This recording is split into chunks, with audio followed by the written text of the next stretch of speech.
और अब वक्त है सत्य और तथ्य का।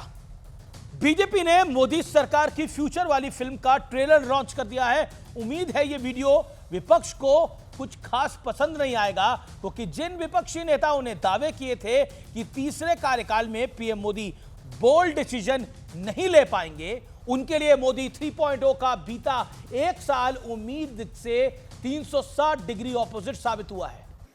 चुनाव में नरेंद्र मोदी जी की कॉन्फिडेंस को इंडिया गठबंधन ने खत्म कर दिया। आपने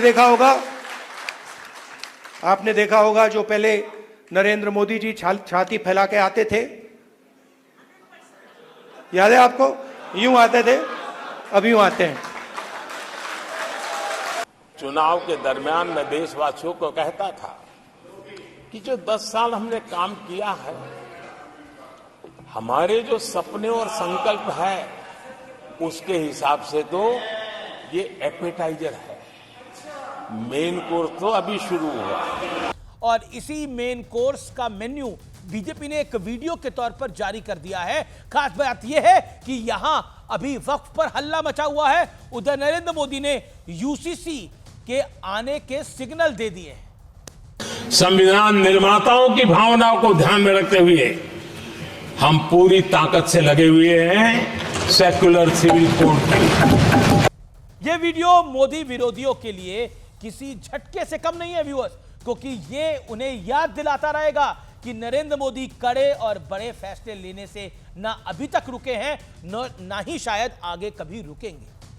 मोदी सरकार के तीसरे कार्यकाल में अभी तक जितने काम हो चुके हैं, उतने काम तो कई बार 5 साल में भी पूरे नहीं हो पाते हैं, क्योंकि 26/11 के साजिशकर्ता तहव्वुर राणा को अमेरिका से भारत लाया जा चुका है।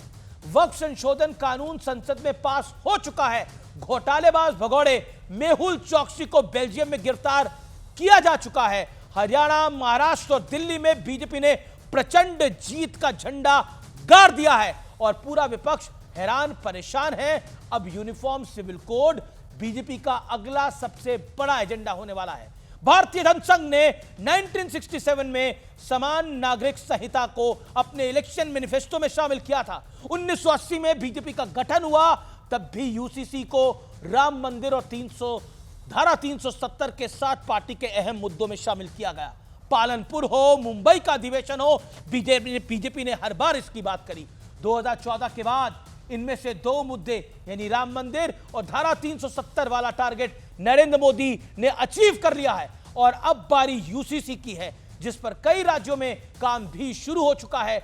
यूसीसी वो मुद्दा है जिसका सपना खुद बाबा साहब भीमराव अंबेडकर ने देखा था, यानी ये अंबेडकर का सपना है, वो खुद यूसीसी के प्रस्तावक भी थे। अब बाबा साहब के इस सपने को क्या मोदी पूरा कर पाएंगे? क्या मोदी सरकार पूरा करने में सक्षम है? ये बड़ी बात है और लगता हो सकता है मोदी सरकार ने बीते 11 सालों में बोल्ड डिसीजन का जो सिलसिला शुरू किया है व्यूअर्स, उसने एक नया विजन देश के सामने रख दिया है। 2047 तक विकसित भारत का सपना मोदी सरकार के इसी फॉरवर्ड प्लानिंग का एक बड़ा हिस्सा है। प्रधानमंत्री मोदी ने जिस तरह से शासन चलाया है, स्टैंड एंड डिलीवर इसका सबसे सटीक उदाहरण है। और क्या हो सकता है? नमस्कार।